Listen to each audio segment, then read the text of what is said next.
Hoje, a gente faz um resumo rápido sobre o legado impressionante de William Shakespeare. Olha, já se passaram mais de 400 anos, e o trabalho dele não é só coisa de livro de escola, não. É, na verdade, a base do teatro e até de muito do inglês que a gente conhece hoje. Primeiro, vamos falar da inovação psicológica. Antes de Shakespeare, sabe, a tragédia era sempre sobre destino, algo que não dava para escapar. Mas ele mudou o jogo. Ele fez a tragédia ser sobre a falha humana. A indecisão do Hamlet, a ambição do Macbeth. Isso transformou o palco num espelho dos nossos conflitos internos, uma fórmula que define o drama até hoje. Em segundo lugar, a revolução na linguagem.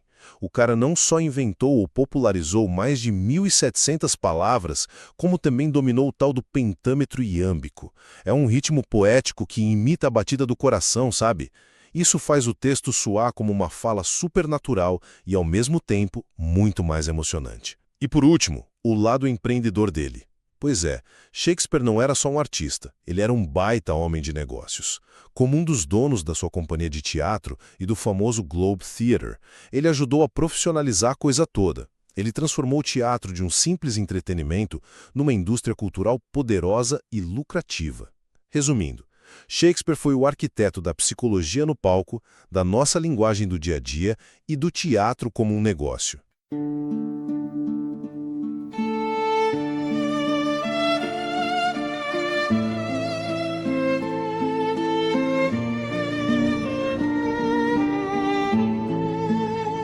Today, we talk about one of the most famous writers in history, William Shakespeare.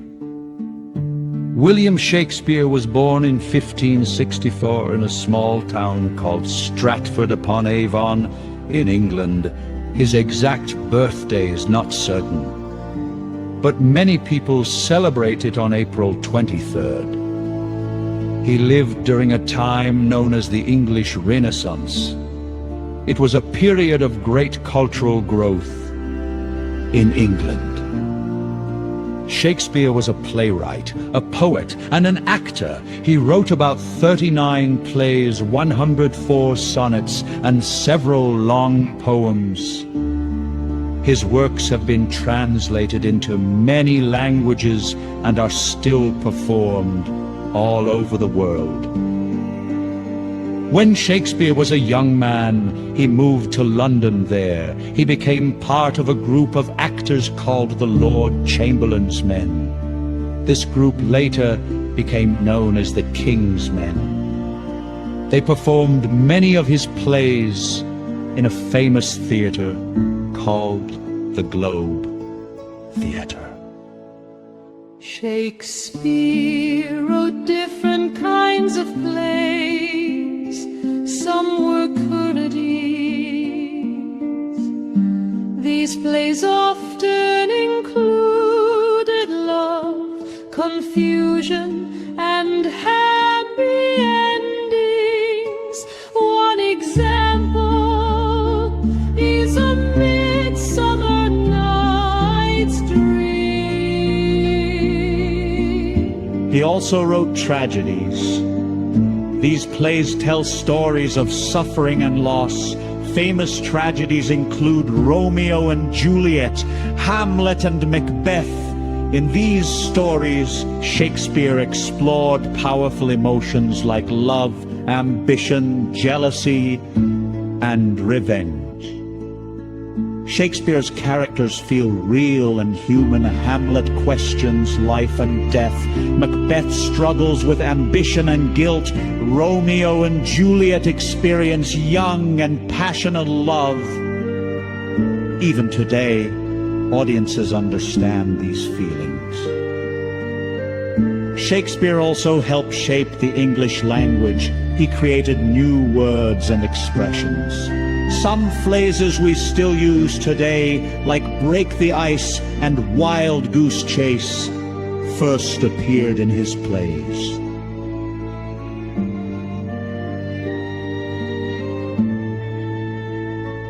William Shakespeare died in 1616, at the age of 52. But his work did not disappear. Over 400 years later, people still read his plays in schools, perform them in theaters, and study his language.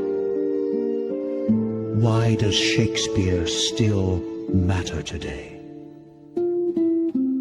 Because he wrote about universal human experiences: love, fear, power, betrayal, hope.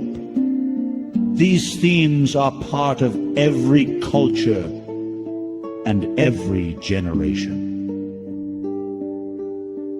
William Shakespeare was not only a writer from the past, he is a voice that still speaks to us today. Thank you for listening.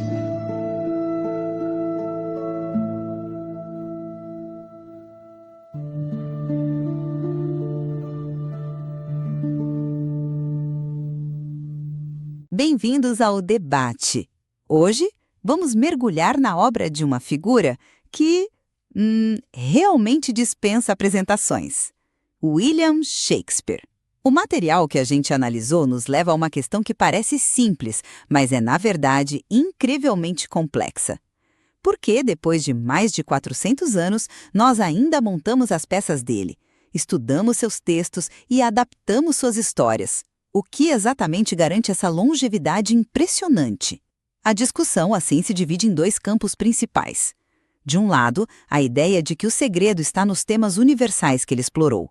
E eu vou defender essa linha, que a força de Shakespeare vem da sua capacidade de falar sobre a condição humana de um jeito que atravessa séculos. E eu vou por outro caminho. Para mim, focar nos temas é ver só a ponta do iceberg. Eu argumento que a verdadeira razão pela qual Shakespeare continua tão relevante é a sua inovação artística, que foi revolucionária. Não é sobre o que ele disse, mas sobre como ele disse, a maneira como ele reinventou a linguagem e a própria ideia de personagem no teatro. Olha, para mim, o motivo pelo qual a gente ainda se conecta com Shakespeare hoje é direto e visceral. Ele fala sobre nós.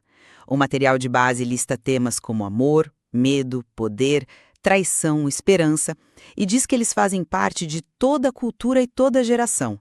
Isso é o centro de tudo, entende? Quando você assiste a Romeu e Julieta, a angústia daquele amor jovem e impossível é a mesma hoje e em 1600. Quando você vê a ambição destruindo Macbeth, você reconhece a corrosão do poder. O texto diz que o público de hoje entende esses sentimentos e é por isso. É uma conexão emocional pura. A técnica é importante, claro que é, mas ela é um veículo para essa verdade humana que ele conseguiu capturar como ninguém. Entendi. Eu entendo o apelo desse argumento, ele é bem intuitivo, mas ele me parece, assim, incompleto. Pensa bem, quantos autores na história da humanidade escreveram sobre amor e traição? Milhares. Por que então é Shakespeare que lota teatros no mundo todo? Dizer que é por causa dos temas universais não explica a singularidade dele. A genialidade, na minha visão, não está na escolha do tema, mas na execução. O nosso material aponta que ele ajudou a moldar a língua inglesa, criando expressões que a gente usa até hoje.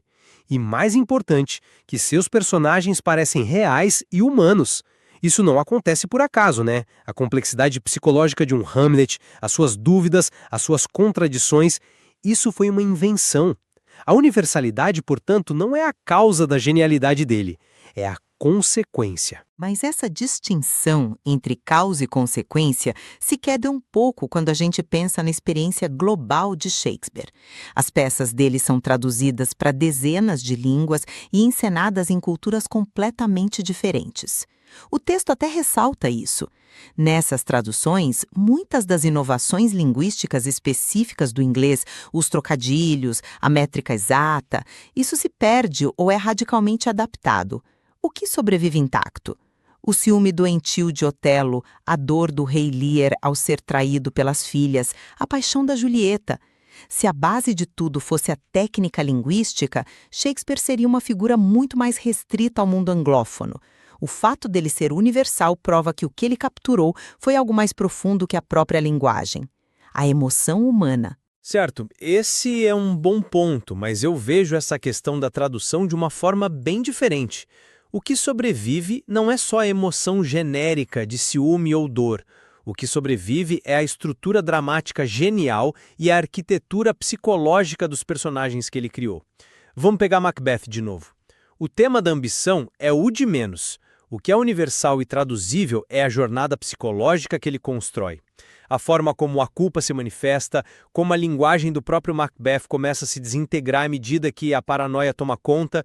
No começo da peça, ele fala com uma clareza poética, no final ele está falando de som e fúria significando nada. Essa desintegração é uma técnica de caracterização. É o design do colapso mental de um personagem. É isso que um bom ator em qualquer língua vai interpretar. É a complexidade do personagem e não o tema que atravessa a barreira da língua. Mas quem na plateia está pensando no design do colapso mental? A experiência de assistir a uma peça não é acadêmica, é uma pancada emocional. O texto diz, de novo, que o público de hoje entende esses sentimentos. A pessoa se conecta com a angústia de Hamlet, não com a estrutura do solilóquio.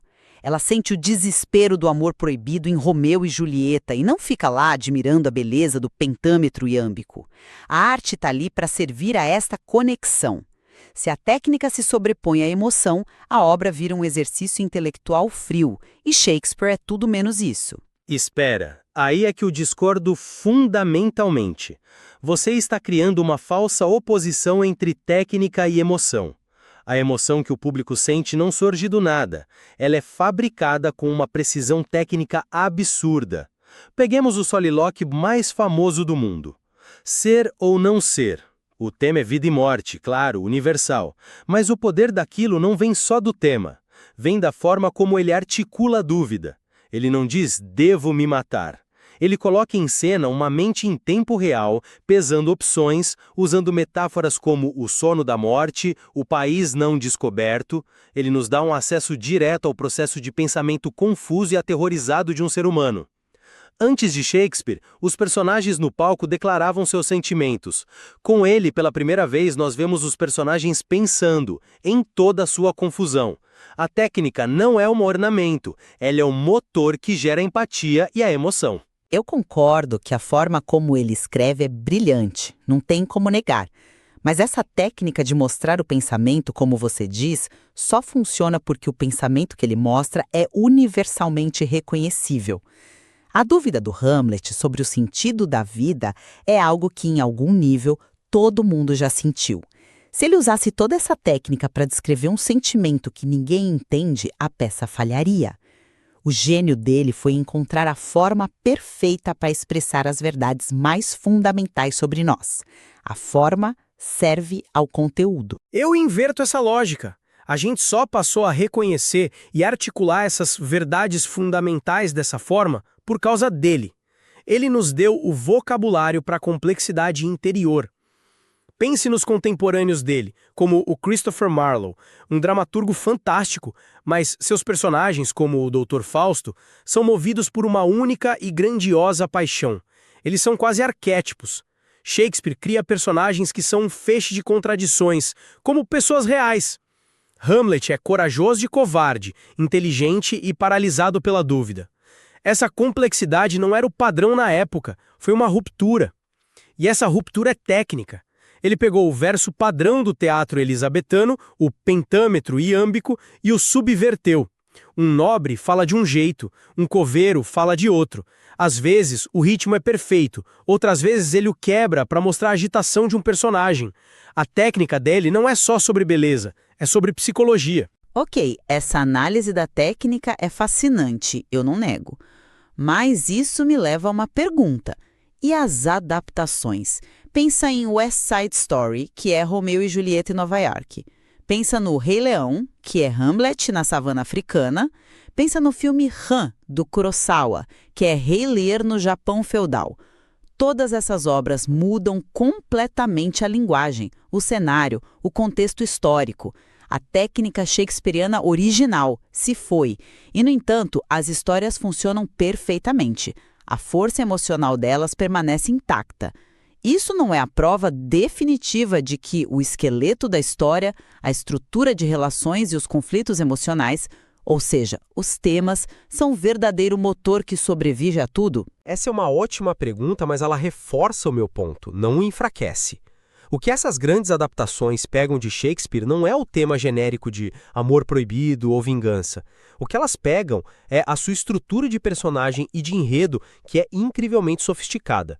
O Rei Leão não funciona só porque é um príncipe que vinga o pai.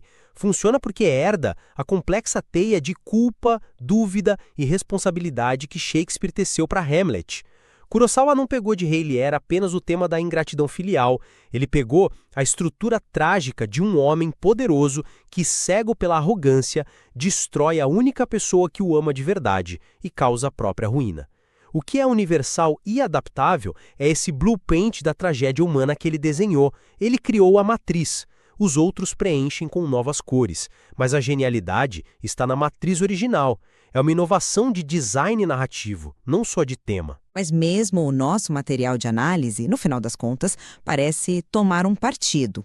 Ao fazer a pergunta central, por que Shakespeare ainda importa hoje, a resposta que o texto oferece como conclusão é direta, porque ele escreveu sobre experiências humanas universais. Essa é a frase final, a chave de ouro. O texto menciona a linguagem, menciona os personagens, mas trata esses pontos como qualidades, como evidências da sua habilidade. A conclusão, o argumento principal que o texto decide destacar, é a universalidade temática. Certo. Mas eu vejo isso como a conclusão mais fácil, a mais acessível, mas não necessariamente a mais profunda. É como olhar para um motor de Fórmula 1 e dizer que ele é incrível porque faz o carro andar rápido. Sim, é verdade, mas essa é a função óbvia. A genialidade está no como, na engenharia, nos materiais, no design que permite aquela velocidade. O texto espalha as pistas sobre a engenharia de Shakespeare ao longo da análise quando fala que ele moldou a língua e que seus personagens são complexos. A universalidade dos temas é o resultado visível, é o carro correndo na pista. Mas a verdadeira causa, a força motriz que o impede de se tornar obsoleto, é a inovação artística que acontece debaixo do capô. Sem essa engenharia, os temas seriam apenas ideias abstratas e não teriam o mesmo impacto. No fim, para mim, a discussão volta para a experiência. A inovação formal de Shakespeare é um feito monumental, sem dúvida, e digno de todo estudo. Mas sua relevância contínua, o motivo pelo qual ele não é apenas uma peça de museu, se deve à sua capacidade de nos fazer olhar para o palco e nos vermos ali. A linguagem pode ser a ferramenta, mas o foco sempre foi o coração humano. É por isso que ele não é só uma figura histórica, mas, como o texto diz, uma voz que ainda fala conosco hoje. E essa voz fala a língua das nossas próprias emoções. E eu concluo que focar apenas nos temas é subestimar a revolução que ele causou. A razão pela qual Shakespeare se destaca de todos os outros é sua maestria técnica incomparável. Foi sua capacidade de forjar uma nova linguagem e de dar vida a personagens com uma profundidade psicológica inédita que transformou temas comuns em arte imortal. Ele não apenas retratou a condição humana, ele nos deu ferramentas novas e mais complexas para entendê-la, e ao fazer isso, mudou o curso da literatura para sempre. Fica claro que a persistência de Shakespeare no nosso imaginário cultural é tão rica justamente por permitir essas duas leituras. Talvez a genialidade dele esteja exatamente na fusão inseparável entre a forma e o conteúdo. Exato. E a beleza é que, como o material sugere, a obra dele é tão vasta e profunda que sempre haverá novos ângulos a serem explorados, garantindo que essa discussão continue por, quem sabe, mais 400 anos.